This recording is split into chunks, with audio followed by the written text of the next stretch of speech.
大家好，欢迎来到养生前沿。最近收到网友的留言，他说过年期间亲戚到家串门，玩了一宿，留宿了一夜，结果这一夜愣是没有睡着，因为女主人的鼾声太大了，隔着一个屋子照样震耳欲聋，他只能看天花板看到天亮。这位网友问我，面对打鼾有没有什么缓解的办法呢？看到这儿，首先还要说一个误区，就是很多人觉得打鼾是因为睡得熟睡得好，其实并不是。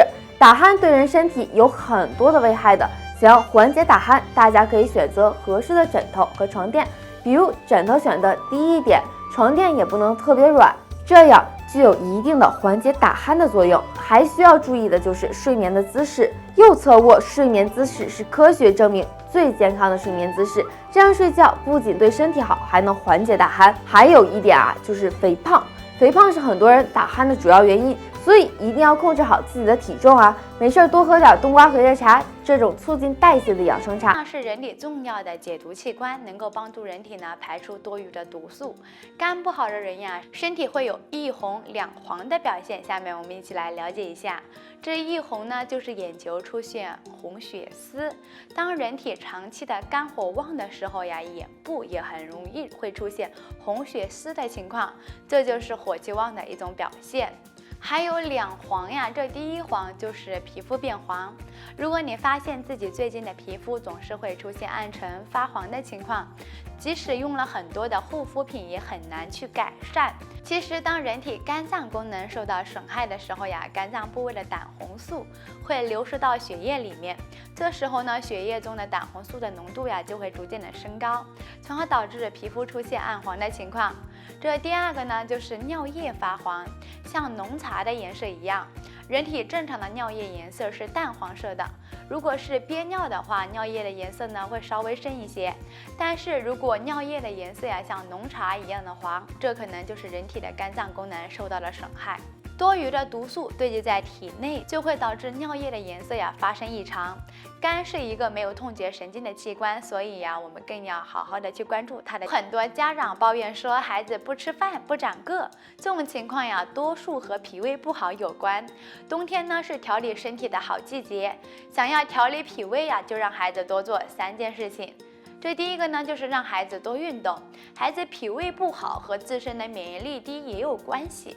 脾胃差肠胃的蠕动能力就会慢，容易出现厌食挑食的情况。父母们可以多带孩子出门去散步跑步等等，这样可以促进体内的血液循环，加快肠道的吸收，促进体内的消化。这第二点就是减少吃零食。吃太多的零食非常不利于肠胃的消化，严重的情况下还会出现胃痛胃胀等情况，所以零食一定得看好了。这第三点就是得注意食疗。冬季的天气比较寒冷，孩子在饮食的过程中稍微不注意，就很容易会吃到过冷的食物，很容易刺激到体内的脾胃，出现消化不良等情况。因此家长们可以在冬天多给孩子吃一些养胃护胃的食物，例如南瓜粥鱼肉、山药等。在我国古代就会流传有一些的养生方法，例如我们今天说的老不泻残精，少补实壮火。我们把这些话解开来读，实际上它蕴含了有一定的科学养生之道。泻是指耗，精是指人体的精气神。人到了老年身体的器官组织都开始衰老，这个时候就不要再去做一些过于伤神动脑的事情。年纪大了之后人需要去静养，做运动也要选择一些有氧运动，起床下楼都要慢一些。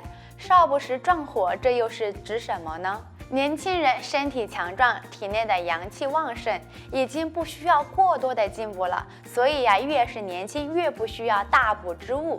年轻人火气大，如果再吃一些火气大的东西对身体的健康还是有影响的，尤其是暴饮暴食，这样只会伤害身体。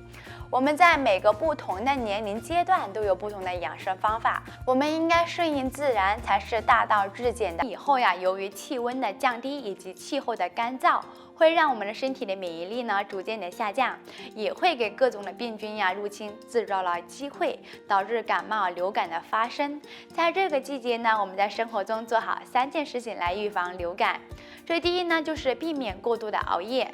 朋友聚会、打游戏、玩手机都可能会让我们忘记睡觉的时间。过度熬夜会让身体过度的疲劳，让生物钟呢处于紊乱的状态中。这种情况很容易让身体的免疫力下降。